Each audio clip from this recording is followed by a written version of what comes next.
How's it going, everybody? Welcome back to the Wednesday edition of the Hip Drop Podcast. Luke and I are back to preview Week 13, and it is Thanksgiving week in the NFL. We got a pretty good triple header tomorrow on Thanksgiving. One of the best Thanksgiving slates we've had in a while. All three games are meaningful. You have six good to great quarterbacks, maybe the best slate of quarterbacks we've had on Thanksgiving in a long time.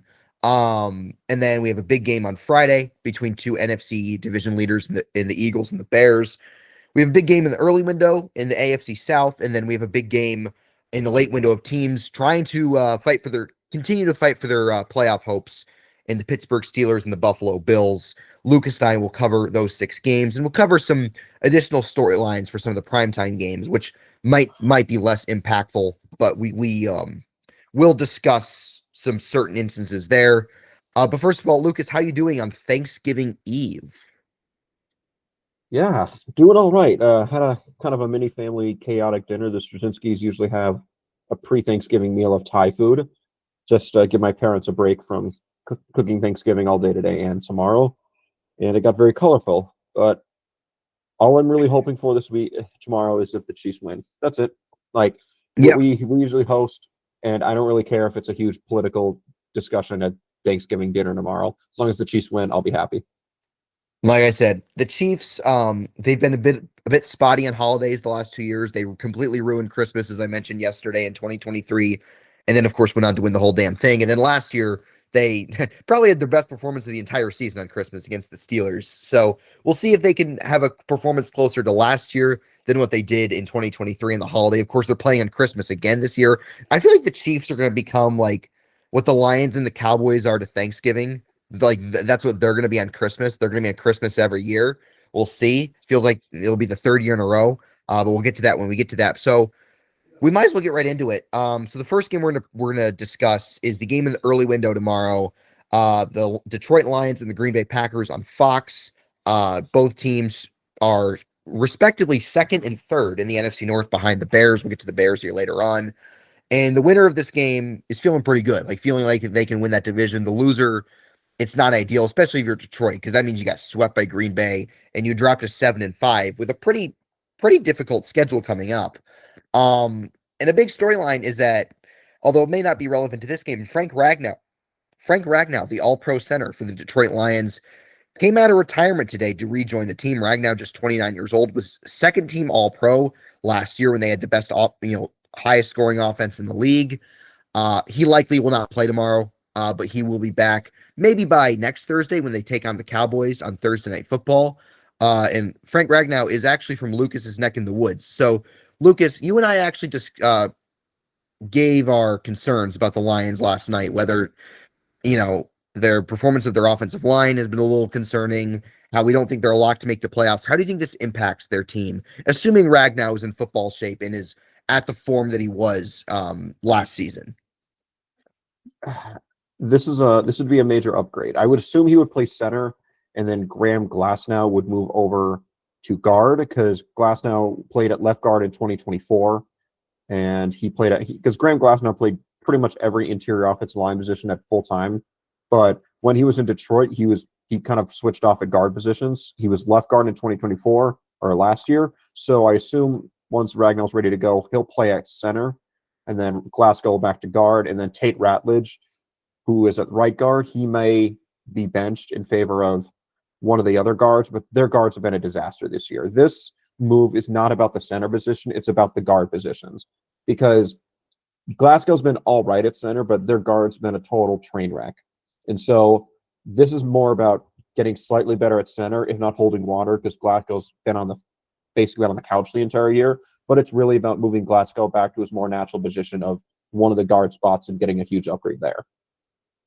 Oh, for sure. And like I said, Tate Ratledge and Christian Mahogany have not been great this year at the guard position.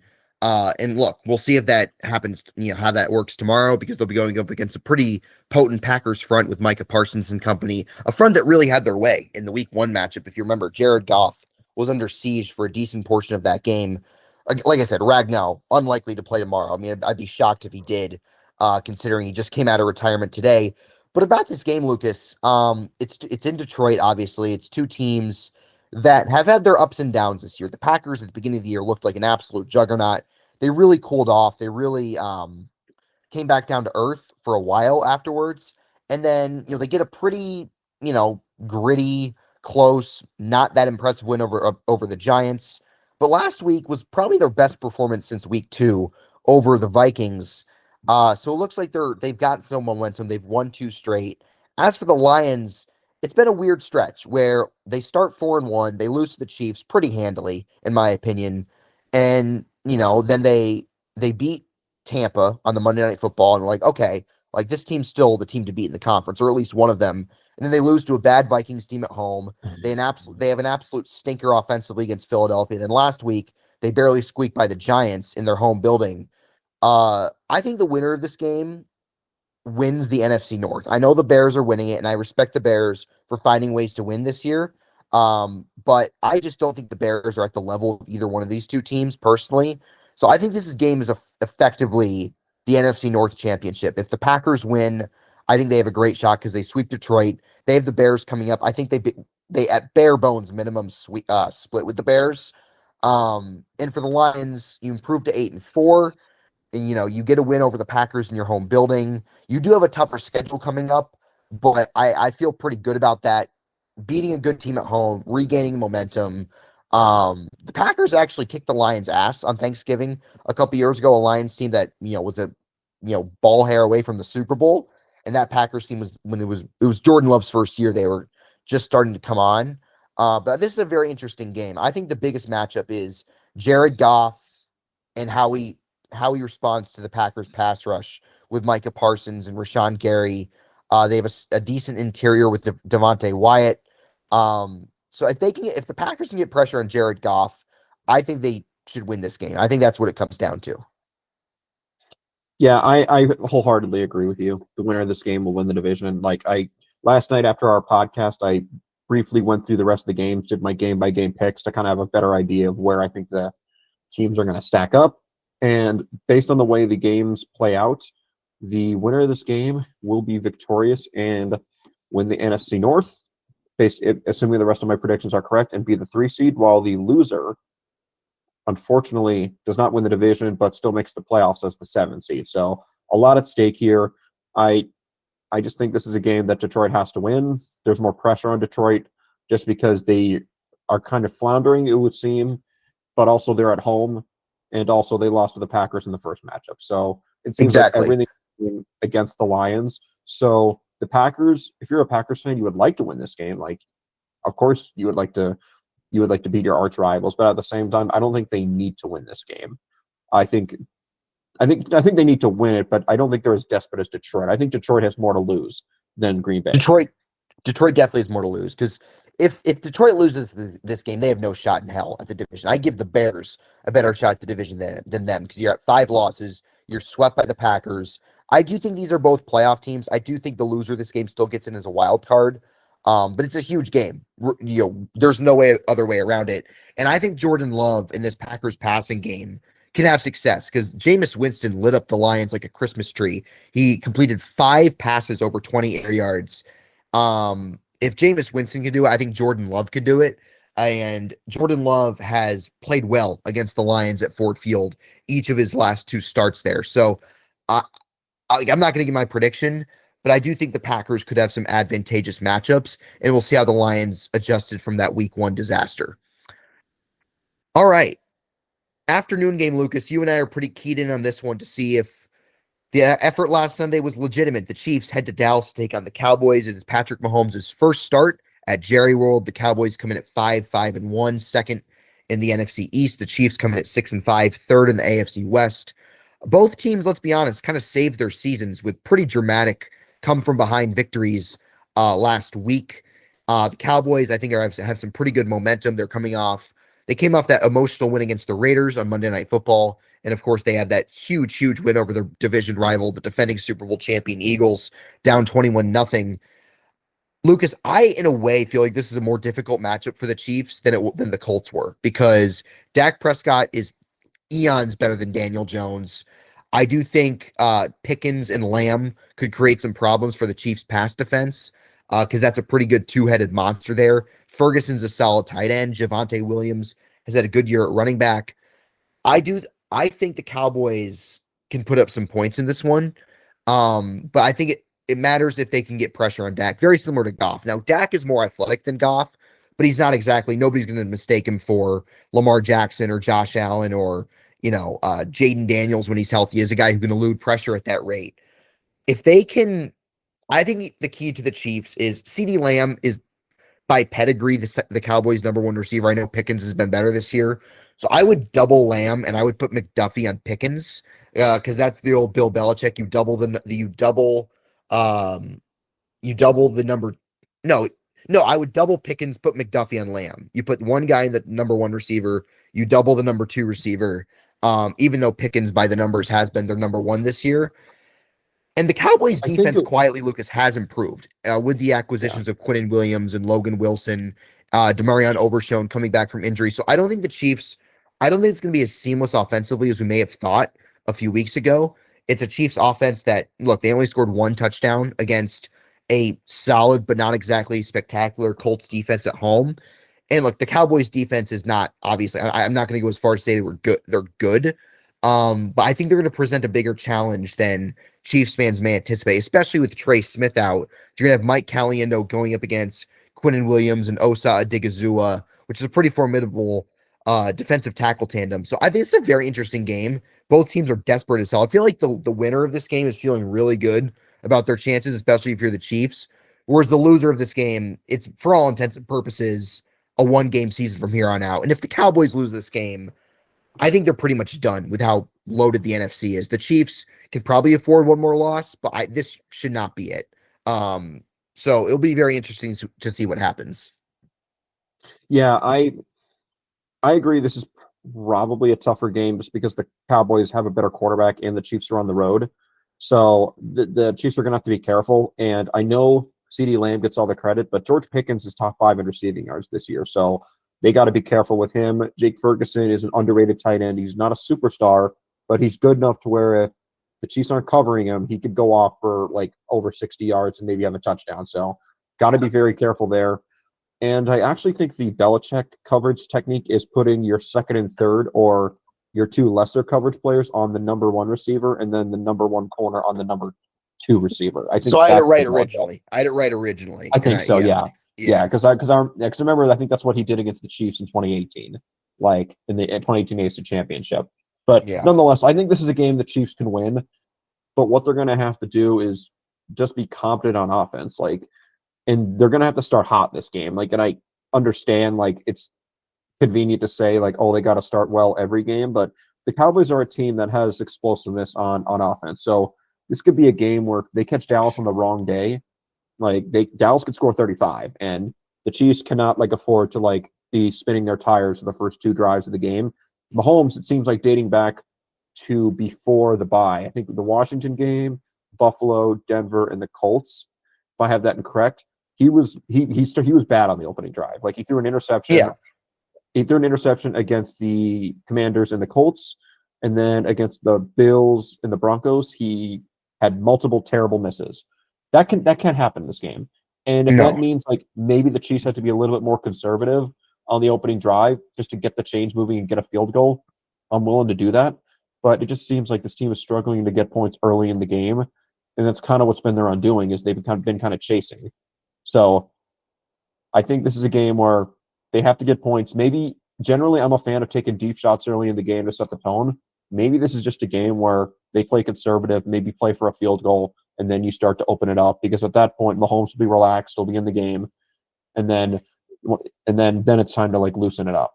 But on defense, this is a game where I think you got to bet on your pass rush. And I know that's a very, very dangerous game when you're talking about the Kansas City Chiefs in 2025. But the Dallas Cowboys don't exactly have a strong offensive line. And Tyler Guyton, one of their starting offensive linemen, is going to be out for this game. If the Cowboys have a weakness on offense, it is their pass protection. And Tyler Guyton, who is their second-year tackle, is not going to play in this game. He wasn't that good in the first place, but he is their starting left tackle. So him being gone is certainly not a good thing. I'm just double-checking who their backup is. It appears it is Nathan Thomas. Never heard of that man before. Looks like he's a I've second year never heard of player him either. Yeah. out of the Louisiana Raging Cajuns. He has allowed 10 pressures, 1 sack, and 83 pass block snaps this season. So, and a 36.1 PFF grade, but he did have a 77 pass blocking grade against the Eagles. So, good luck, Nathan Thomas. But just in terms of, I'm going to be, but they're, despite Dak Prescott having a good year, their offensive line hasn't played that well. Like, it really Yeah. hasn't. Which makes Dak look Like, better, if we're being honest. That shows how good Dak's exactly. been this year. And Javonte Williams, like, I'm looking at their PFF grades are kind of hilarious for pass protection. The 7 offensive linemen with the most snaps in pass protection all have grades between 51 and 61. Like, it's all yellow and orange, which none of those are terrible grades. Like 51 is like, and that's by Tyler Guyton. So a 54 grade isn't like rancid by any means. Lucas? But like when every one of your guys has Yeah, a I'm grade that you're saying. below, that you,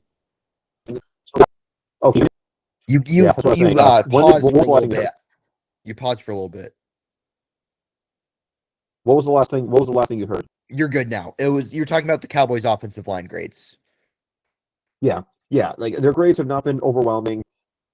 This is a game where I think the Chiefs they need to bet on their defensive line getting home because I think this is a game where they have to be aggressive, not aggressive, but they have to be careful against these weapons of the Cowboys because they can get separation at all 3 levels. And CeeDee Lamb and George Pickens are both game breakers. But the problem is, another thing is reason why is Dak Prescott has been amazing against the blitz this year. He's been blitzed on about 30% of his dropbacks, has a 90.0 grade, and his passer rating, I'm just double checking, his passer rating is 107 when blitzed. His passer rating when not blitzed is about 101. So he gets slightly better when when defensive coordinators dial up pressure against him. So I think this is a game where I know Spags likes to blitz, but I think he needs to be more strategic. He is the highest graded quarterback against the blitz this year. That is certainly something to keep in mind. And I understand grades are not stats, but he does not turn on. He does not put the ball in harm's way. He just doesn't, even against No. the blitz. He has one of the lowest turnover-worthy play rates against the blitz. He is very accurate against the blitz. He has an 81% adjusted completion percentage. And what I'm just trying to say is this is not really a game where the blitzing makes a whole lot of sense. Daniel Jones, it made some sense to do that because even though his numbers weren't that poor against the blitz, he's Daniel Jones and he doesn't have a very high football IQ, and when he gets pressured, he tends to make very bad decisions. So it's blitzing Daniel Jones was high risk, high reward. With Dak Prescott, who's a seasoned veteran and actually is a solid decision maker to an extent, it actually doesn't make sense. And also, given the quality receiving weapons, this is a game where the Chiefs, if they blitz, they got to get home. Like there's just no point. And I know that's easy to say against every blitz, but like when you blitz, that's one less guy in coverage, and when you have arguably 2 top 15 wide receivers, you your coverage guys better come to play because if they blitz and their secondary has an off day, it's going to get very ugly very fast. Yeah. And your point about Mahomes rings extra true in this game because, look, man, the opposing quarterbacks in the game he has started poorly in are Marcus Mariota, Josh Allen, who, look, I think in a vacuum, Josh Allen's better than Dak, but Dak Prescott's been better than Josh Allen's been this year. And look, it cost him in that game. Bo Nix and Daniel Jones. Like, Dak is either flat out significantly better than those guys, or it has been better than one of those guys this year in Josh Allen's case. And this Cowboys secondary, like, even though their defense has improved over these last couple games with bringing Williams in, their secondary is still not good. Like, Rashee Rice and Xavier Worthy should have big games in this one. Um, it'll be very interesting to see. And look, the Chiefs, they can't have a hangover effect from that win against the Colts. They gotta turn it around because their season's still very much in the balance. I mean, they're 10th in the AFC. So this is absolutely a must win for both these teams. The Chiefs are, like I said, the Chiefs can afford to lose one more game. The Cowboys have less margin for error because the NFC is a little more crowded. But it'll be very interesting to see how it plays out tomorrow afternoon. All right, the night game, really intriguing game. Ravens Bengals. The Ravens at 6-5, the Bengals at 3-8, which you'd think they're irrelevant, but Joe Burrow is back. Joe Burrow and Jamar Chase will be playing in this one against the Ravens. weird game because the Ravens are on this 5-game winning streak. It hasn't always looked pretty, but they're finding ways to win, albeit against really, really bad opponents. The Bengals are by no means a good team by any stretch of the imagination, but they have Burrow back. They have Chase back. Defensively, they're still terrible. We all know that. Although their defense quietly has played a little better of recent. They held New England to 19 points. They held Pittsburgh to 20 offensive points. They did allow 2 defensive touchdowns in that Steelers game. Flacco definitely went pumpkin mode the last couple games before Burrow's return.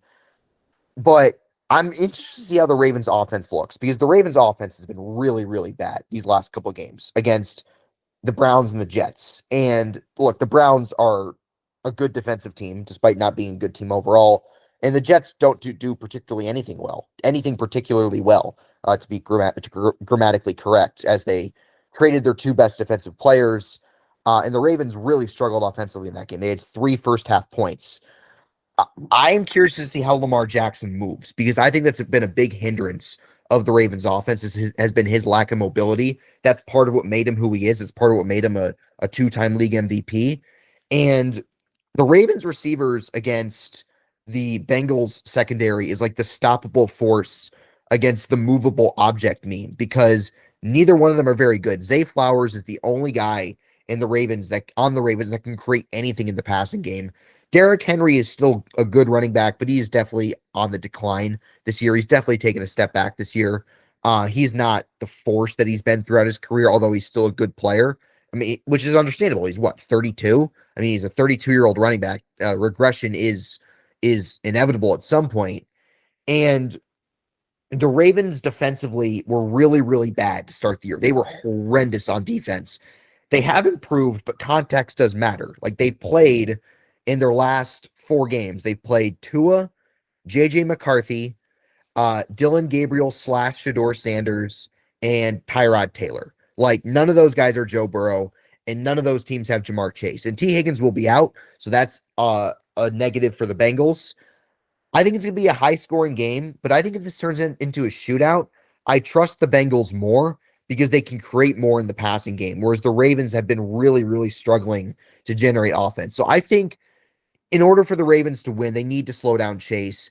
They need to make Burrow uncomfortable because it is his first game action in a long, long time since week 2.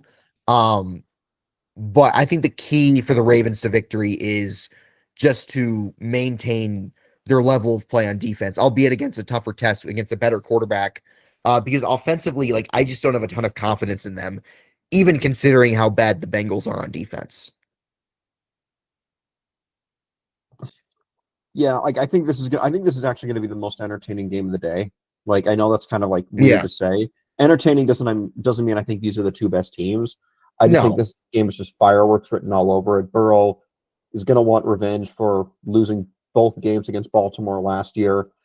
First game back, Jamar Chase, his first game back from a suspension. T. Higgins is out, so maybe they're going to feed Jamar Chase a lot. And last time Jamar Chase played in Baltimore, fireworks. I think he had like 60 Oh yeah. fantasy points in that game. It was something He ridiculous. went he went nuclear on that Thursday night game. Yeah, Like Burrow threw yeah, for over exactly. 400 yards. Chase had an insane night. That was a crazy football game. Yeah, it was absolutely insane. The Bengals are done. They have 8 losses. They're not making the playoffs going No. 9-8. Like they're done. They're cooked. Like even if they went 6-0, I still think they're finished. But they're definitely going to lose at least one game. I think the Bengals. This game is just more about creating chaos and just being a thorn in the Ravens' side and trying to screw them over more than trying to help themselves. But I think this game has a chance to be explosive. I think this could be the highest scoring game of the weekend. But at the same time, I got to be careful because both these quarterbacks have serious injury questions. Like Lamar has not played well the past couple of weeks. I imagine maybe his hamstring injury has gotten a little bit worse since he returned. And Joe Burrow, of course, this is his first game back in 2.5 months after a very nasty foot injury. So even though I said this could be the most entertaining game, this game also has the biggest bust potential out of all 3 Yeah. games. Like it could be like this could be like a 16-13 game, and this is just an embarrassment because both quarterbacks are clearly playing hobbled. So got to be a little bit careful. I think Baltimore, I do think has earned back a little bit margin for error because I do think Pittsburgh's like on the verge of like not on the verge, but like their schedule is pretty tough over the next few weeks. So the Steelers might be in the middle of a 3-game slide. And so the Ravens might have some wiggle room. And plus, they also play the Steelers twice down the stretch. So Yeah. if the Ravens can go 2-0 against Pittsburgh and then just beat Miami at home in what will be a cold game on Monday night and then just beat whoever's playing quarterback for the Browns, they'll be fine. And so I think no, sorry, I got that mixed up. I'm being stupid again. No, I was looking at the Steelers schedule. No, I think the Ravens, as Oh, long as they go 2-0 against Pittsburgh, they're fine. Like they'll get Cincinnati again in what is it, like 17 or 18 week days. 15. So the Ravens A little schedule bit more goes tough. Bengals, Steelers, Bengals. It goes in that order. Yeah. Yep. Yeah. Sorry, I'm tired from all the Thai food. Like I was looking at the Steelers schedule, but referring to the Ravens. But no, nonetheless, I still stand on my point. The Ravens don't need to win this game. I think they should win this game because I just don't. I think it's much easier to bet on beating a team at home, and because they do play the Bengals a second time, so they play the Steelers and Bengals probably 4 times in their last 6 games. So Hmm. we've seen those teams a lot, and I do think if they go 2-0 against Pittsburgh, they just need to split against the Bengals at the very least. Ideally, go 4-0. Then they play the Patriots and the Packers, which that will give them some wiggle room. But at this point, the Ravens just need to focus on winning the North, even if they're the 4 seed, because anything past the probably 2 seed is over. Past the 3 seed is over. So I think if they need to win this. They don't. God, I'm following my words. They don't need to win this game. This isn't a must win, just because Pittsburgh is such a shit show at this point that like they could probably win this division with 9 games, or win 9 games, win 10 games. So they could probably afford to lose 2 games. But if they win this game, they're in a really good spot. But that's all dependent on if they could actually beat Pittsburgh twice. Like if they Yeah. go 0-2 against Pittsburgh, they're finished. And they're finished even if they win this game against Cincinnati. So that their 2 most important games is not the one they're playing tomorrow night. But you got to win your games. Like you just doesn't really matter if this is a must win or not. They need to win this game to give themselves momentum going into a mini bye against Pittsburgh next week. Yeah. 100% agreed. And look, they usually split with the Steelers. Those games are usually close. Um,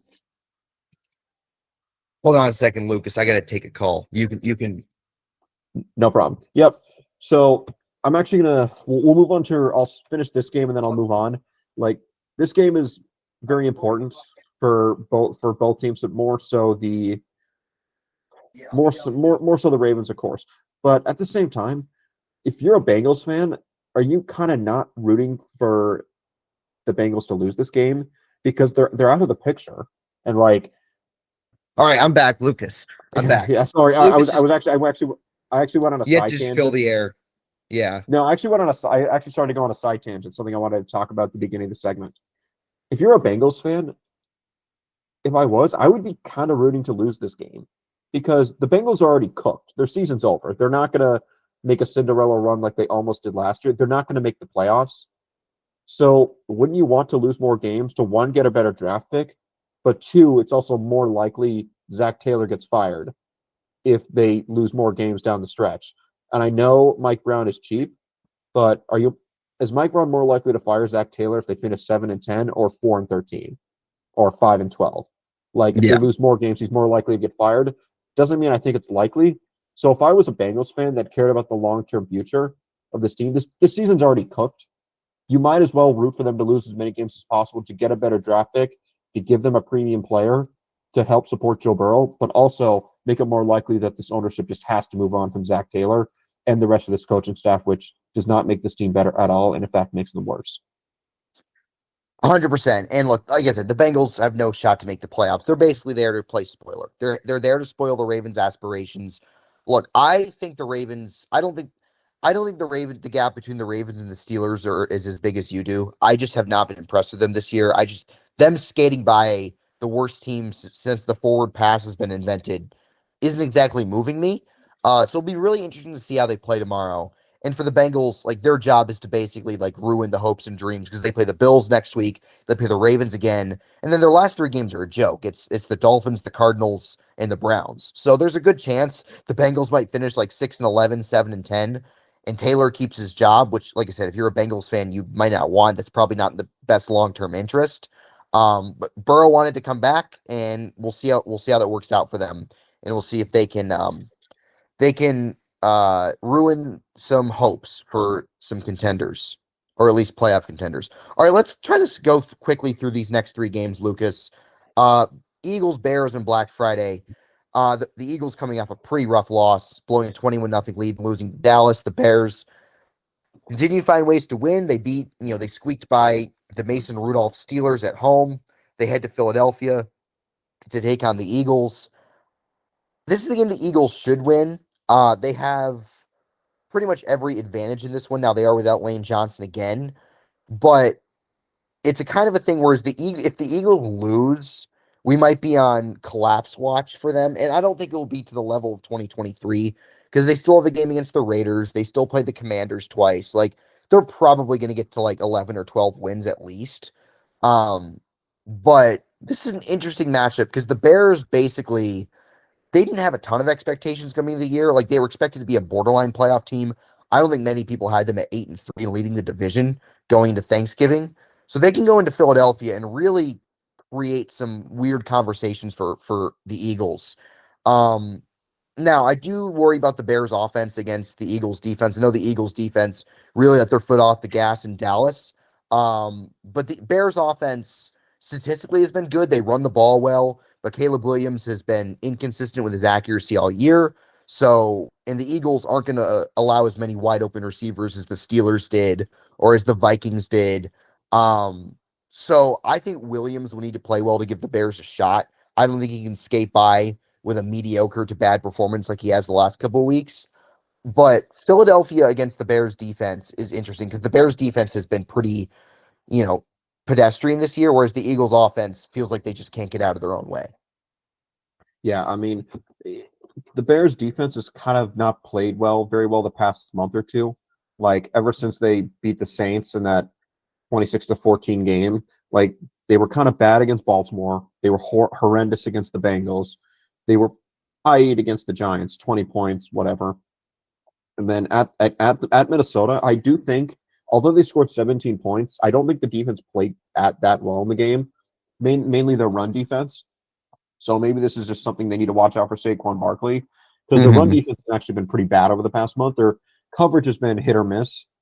But even against the Steelers, like the run defense kind of got torched a little bit. Their pass rush has not really been that good this year. If we thought the Chiefs pass rush was bad, Chicago's isn't much better, if at all. So this is a game they got to be that maybe this is a get right game for the Eagles, but given how porous Philadelphia's looked on offense for a lot of this season, look at how they played in the second half against the Cowboys. Like Saquon Barkley got 10 carries in a game where the Eagles were up 21-0 at one point.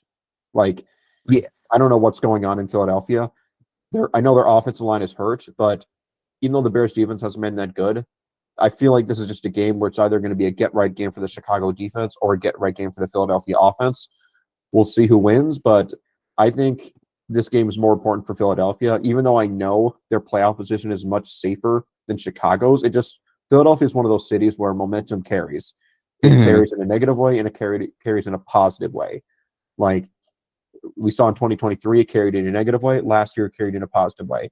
They just need to win this game because I feel like if they lose this game, things are going to get very ugly. They'd be 8-4, but people are going to be calling for heads because even though they technically would only be 2-2 in their last 4 games, which isn't that bad, their offense would have scored 10, 16, 21, and who knows how many points they score. But if they lose, it's not going to be good. And this offense just has way too much talent on it to be averaging like under 16 points a game over a 3-game stretch. Like, Yeah. I know their offensive line is injured, but both of the receivers are healthy. Jalen Hurts is supposedly a top 8 quarterback according to most Eagles fans. I do know Eagles fans who hate him, but this is just unacceptable for a team that we thought was going to roll to another Super Bowl. Their defense has been doing the job, but if this offense continues to shit the bed, then it could maybe be one of those situations where maybe the poor offense just leads to the defense leaking and just getting worse. If you get what I'm trying to say. Yeah, I understand 100%. Here are the points that the Eagles have scored on offense in all their games this year. They scored 24 against Dallas, scored 20 against the Chiefs. They scored 33 against the Rams, but some of that was on a punt return or a kick blocked kick return for a touchdown at the end of the game. They scored 31 against Tampa, good effort. Scored 17 against Dallas, scored 17 against the Giants. 28 against the Minnesota, but they had a pick six in that game. 38 against the Giants, good effort. And the last three games, like you said, 10, 16, 21, 0 in the second half. I feel like if the Eagles win this game, I think you could view them as like, okay, Super Bowl's back on. They're still contenders. They could still, be playing in February again. But if they lose, I think it could get kind of hairy. I still think they'll win the division regardless. I don't think the Cowboys are a threat to catch them. Um, and obviously the Commanders and the Giants are obviously eliminated. Commanders, forget it.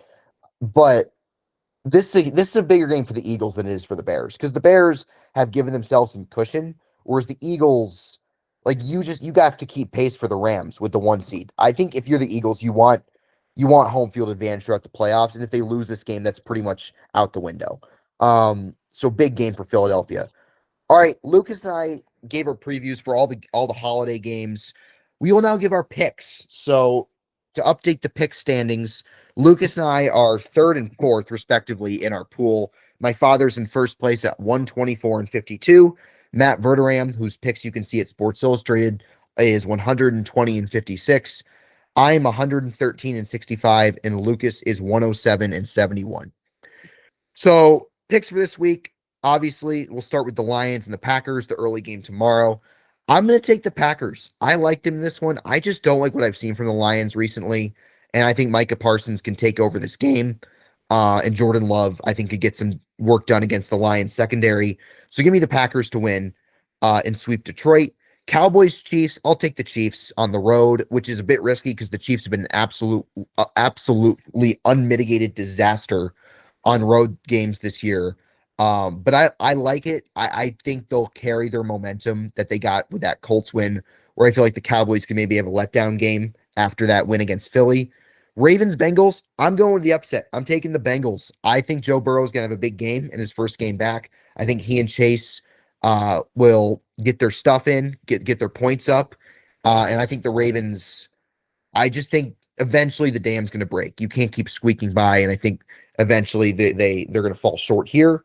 Eagles, Bears. I'll take the Eagles at home. I like them to bounce back. I feel like the Bears have been living right. Like they haven't beaten many.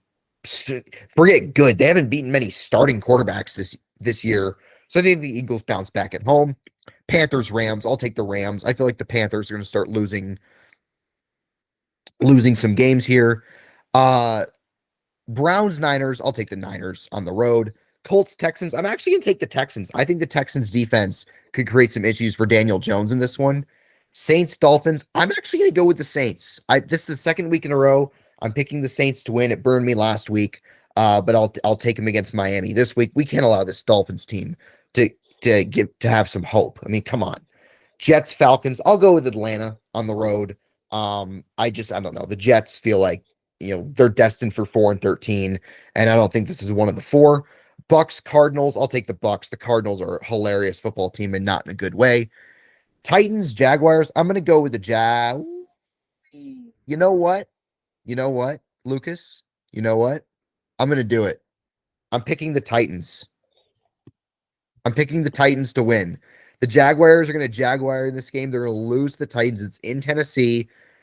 Uh, this is going to come back to bite me. This is probably really stupid, but I'm picking the Tennessee Titans to get their second win, first legitimate win of the season because that Cardinals game was a joke.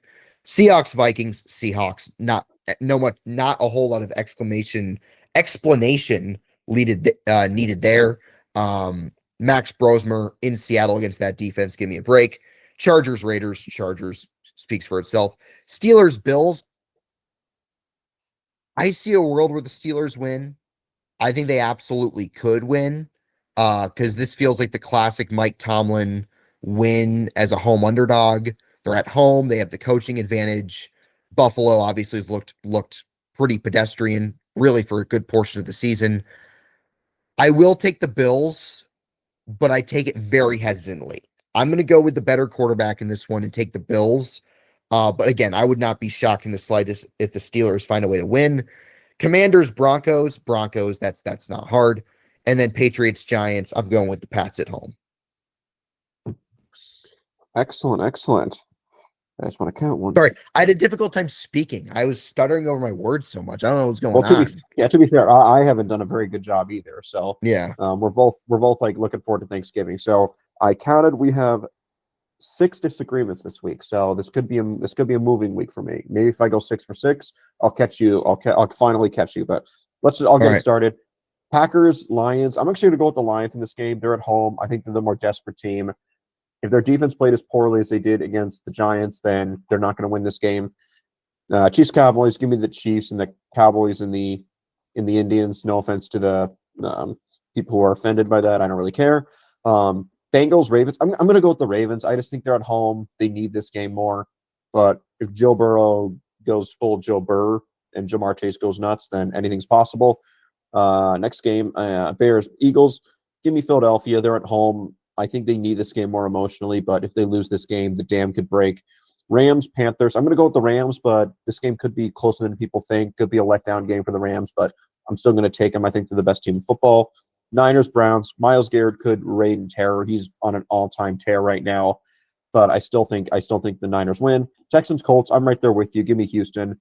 I think I think this is going to be like a momentum changing game where the Texans beat the Colts, and then all of a sudden those two teams are a lot closer in the standings than they were a little while ago. So give me Houston. New Orleans Saints and the Miami Dolphins. Give me Miami. I think Mike McDaniel's still trying to save his job coming off a bye. He'll beat up a pretty bad Saints defense. Falcons Jets. I'm going to go the upset here. Give me the Jets. I know the Falcons played well last week against the Saints, but that's an environment they're pretty comfortable in. I don't think they're very comfortable in New York in minorly cold weather. So give me the Jets to get an upset.